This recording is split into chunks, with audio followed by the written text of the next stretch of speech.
نحمده ونصلي على رسوله الكريم اما بعد قد قال الله تبارك وتعالى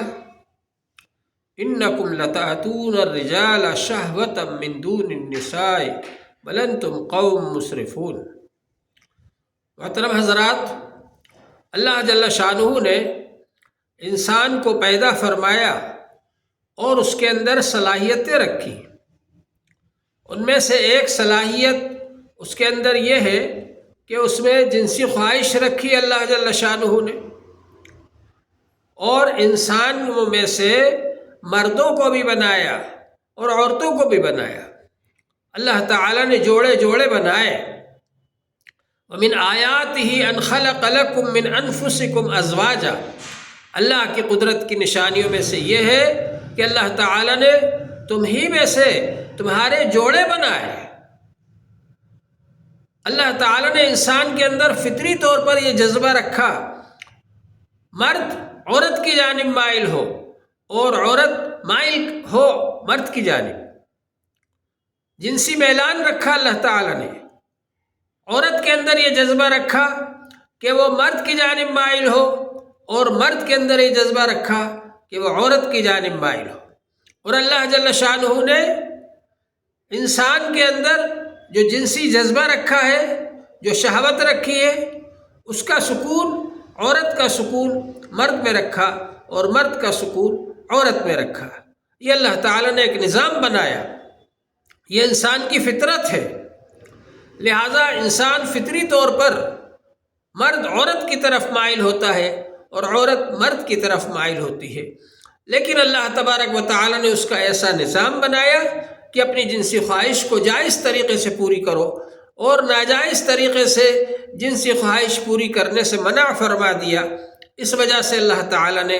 پردے کا انتظام فرمایا، اس وجہ سے اللہ تعالیٰ نے نکاح کا انتظام فرمایا کہ نکاح کے ذریعے مرد عورت ایک دوسرے کی خواہش کو پوری کرے۔ اور یہ جو اللہ تعالیٰ نے انسان کے اندر جنسی صلاحیت رکھی ہے، جنسی خواہش رکھی ہے، اس کا مقصد یہ ہے کہ نسل چلے، اولاد پیدا ہو۔ اسی لیے عورت کو الگ طرح کے اعضاء دیے، مرد کو الگ طرح کے اعضاء دیے، اور ان اعضاء کا نام ہی رکھا گیا اعضائے تناسل، یعنی وہ اعضاء جن کے ذریعے آئندہ نسل چلانا ہے۔ تو ان اعضاء کا مقصد ہے کہ ان کے ذریعے نسل چلے۔ لہٰذا عورت اور مرد کے بنانے کا مقصد، اور عورت اور مرد کو یہ اعضاء دینے کا مقصد، اور عورت اور مرد کو جنسی خواہش دینے کا مقصد، اور ان کے اندر جنسی جذبات رکھنے کا مقصد یہ ہے کہ نسل چلے، انسان کی نسل باقی رہے، انسان کی نسل آئندہ بھی چلتی رہے۔ اس مقصد کے لیے اللہ جل شانہ نے مرد کے اندر جنسی جذبات رکھے اور اس کا میلان عورت کی جانب رکھا، اور عورت کے اندر جنسی جذبات رکھے اور اس کا میلان مرد کی طرف رکھا۔ یہ اللہ جل شانہ نے ایک نظام بنایا، یہ انسان کی فطرت میں یہ چیز رکھی گئی ہے۔ اور اگر انسان نکاح کر کے اپنی خواہش کو جائز طریقے سے پوری کرتا ہے تو اللہ تعالیٰ کی نظر میں بہت محبوب ہوتا ہے، اور اس کے ذریعے جو نسل چلتی ہے، وہ نسل چلانا، وہ انسان کو اگر وہ اس طریقے سے جائز طریقے سے کرتا ہے اور نکاح کے ذریعے کرتا ہے تو نکاح کے ذریعے رشتے بھی جڑتے ہیں، نکاح کے ذریعے نسب ثابت ہوتا ہے، رشتے قائم ہوتے ہیں، خاندان بنتا ہے، اور اس کے ذریعے سے پھر وہ نسل آگے بڑھتی ہے۔ تو یہی مقصد ہے انسان کے اندر یہ خواہش، جنسی خواہش رکھنے کا۔ اس لیے اللہ جل شانہ نے قرآن پاک کے اندر یہ فرمایا کہ نساؤکم حرث لکم فاتوا حرثکم انا شئتم، یہ عورتیں تمہارے لیے کھیتی ہیں، کھیتی سے مشابہت دی ہے۔ جس طرح سے کھیتی میں بیج ڈالا جاتا ہے، جس طرح سے کھیتی میں جب بیج ڈالتے ہیں وہاں سے پودا نکلتا ہے، پھر اس پودے کے اندر پھل پھول لگتے ہیں، پھر اس پھل پھول سے آگے جو ہے لوگوں کو فائدہ ہوتا ہے۔ اسی طرح انسان، مرد اور عورت جب ملتے ہیں تو ان کے ذریعے سے اولاد پیدا ہوتی ہے، اور وہ اولاد سے پھر آئندہ نسل چلتی ہے اور لوگوں کو اس سے فائدہ ہوتا ہے۔ تو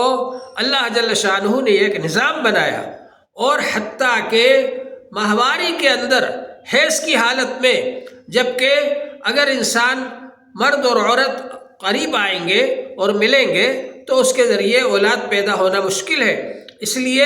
کہ اس وقت گندگی ظاہر ہوتی ہے، گندگی نکلتی ہے۔ تو ایسی حالت میں منع فرما دیا کہ عورتوں سے صحبت مت کرو، عورتوں کے قریب نہ جاؤ، عورتوں سے وطی اور ہم بستری نہ کرو، اس لیے کہ اس وقت جو ہم بستری کرو گے تو اس سے گندگی، وہاں پر گندگی ہے، گندگی پھیلے گی اور اس کی وجہ سے بیماریاں بھی ہونے کا اندیشہ ہے۔ تو اس سے منع کر دیا کہ حیض کی حالت میں کوئی مرد کسی عورت کے پاس نہ جائے، منع فرما دیا صحبت کرنے کو۔ یسألونک عن المحیض، آپ سے سوال کرتے ہیں کہ حیض کی حالت میں عورت سے ہم بستری کریں یا نہ کریں، قل هو اذن فاعتزلوا النساء فی المحیض، آپ فرما دیجئے کہ وہ تو گندی چیز ہے، گندگی ہے، گندگی کا وقت ہے، گندگی کی حالت ہے، اس وقت عورتوں سے علیحدہ رہو، اور جب عورتیں حیض سے پاک ہو جائیں پھر ان کے پاس آؤ، اور اسی جگہ سے آؤ جس جگہ سے کہ حکم فرمایا اللہ تعالیٰ نے، جس جگہ سے اجازت دی ہے اللہ تعالیٰ نے آنے کی، یعنی آگے کے راستے میں ہی ہم بستری کرو، پیچھے کے راستے میں نہ کرو۔ اس بات سے منع فرما دی اللہ تبارک و تعالیٰ نے، اور آگے فرمایا کہ نساؤکم حرث لکم، یہ عورتیں تمہارے لیے کھیتی ہیں، اور ظاہر ہے کھیتی کی جگہ میں بھی ڈالو گے تبھی کھیتی پیدا ہوگی، یعنی آگے کے راستے میں صحبت کرو گے تبھی اولاد پیدا ہوگی، پیچھے کے راستے میں اگر صحبت کرو گے تو اولاد پیدا نہیں ہوگی۔ یہ اللہ تبارک و تعالیٰ نے کنائے کے اندر اور ایسے انداز میں حسن تدبیر کے ساتھ اور بہترین الفاظ کے ساتھ، حسن ادب کے ساتھ ہم کو یہ باتیں سکھا دی قرآن پاک کے اندر، لہٰذا اس کا لحاظ رکھنا ضروری ہے۔ لیکن دور حاضر کے اندر کیا ہو رہا ہے؟ دور حاضر میں جہاں کے لوگوں نے بے حیائی اور بدکاری کو پھیلایا، اور بہت سی جگہوں پر ایسے حالات پیدا ہو گئے کہ مرد اور عورت ننگے رہنے لگے، اور بے حجابی اور بے پردگی بہت زیادہ ہو گئی، اور بے حیائی بہت زیادہ ہو گئی، اور عورت اور مرد ایک دوسرے کے ساتھ بغیر نکاح کے رہنے لگے، اور بغیر نکاح کے ہم بستری کرنے لگے، اور اپنی خواہشات کو پوری کرنے لگے۔ یہ سب تو ہو ہی رہا ہے، لیکن اس سے بھی زیادہ جس چیز سے کہ جانور بھی شرماتے ہیں اور بچتے ہیں، جانور بھی اس بات کا لحاظ رکھتے ہیں کہ وہ نر جو ہوتا ہے وہ مادہ کو تلاش کرتا ہے اور مادہ سے اپنی خواہش پوری کرتا ہے، لیکن اس سے بھی زیادہ گر گئے وہ لوگ جو اپنے آپ کو تہذیب یافتہ کہتے ہیں، وہ لوگ جو اپنے آپ کو ترقی یافتہ کہتے ہیں، ان لوگوں نے، مرد نے مرد سے خواہش پوری کرنا شروع کر دی، اور عورت نے عورت سے خواہش پوری کرنا شروع کر دی، اور ان کے یہاں تو قانون بنا دیے گئے کہ مرد مرد سے شادی کر سکتا ہے اور عورت عورت سے شادی کر سکتی ہے۔ ظاہر ہے کہ مرد مرد سے شادی کرے گا نسل نہیں چلے گی، اولاد پیدا نہیں ہوگی، عورت عورت سے شادی کرے گی نسل نہیں چلے گی، اولاد نہیں ہوگی۔ تو جس مقصد کے لیے یہ اعضاء دیے گئے تھے اس مقصد کے خلاف ان کو استعمال کیا جا رہا ہے، انسان کی فطرت کے خلاف استعمال کیا جا رہا ہے، تو اللہ تبارک و تعالیٰ کی ناراضگی کیوں نہیں آئے گی؟ اللہ تعالیٰ کا غصہ کیوں نہیں آئے گا؟ آپ نے سنا ہوگا کہ لوط علیہ السلام کی قوم نے سب سے پہلے یہ گناہ شروع کیا تھا، اور اللہ جل شانہ نے ان کو عذاب میں مبتلا کیا تھا۔ حضرت لوط علیہ السلام کو اللہ تعالیٰ نے ان کے پاس میں بھیجا نبی بنا کر کے، اور حضرت لوط علیہ السلام نے ان کو اس بات سے منع کیا، انکم لتاتون الرجال شہوۃ من دون النساء، تم عورتوں کو چھوڑ کر مردوں کے پاس شہوت پوری کرنے کے لیے آتے ہو، بل انتم قوم مسرفون، بلکہ تم تو حد سے آگے بڑھ گئے، حد سے آگے نکلنے والے لوگ ہو۔ تو بہرحال اللہ جل شانہ نے پھر ان لوگوں کے اوپر عذاب بھیجا۔ حضرت لوط علیہ السلام سے کہا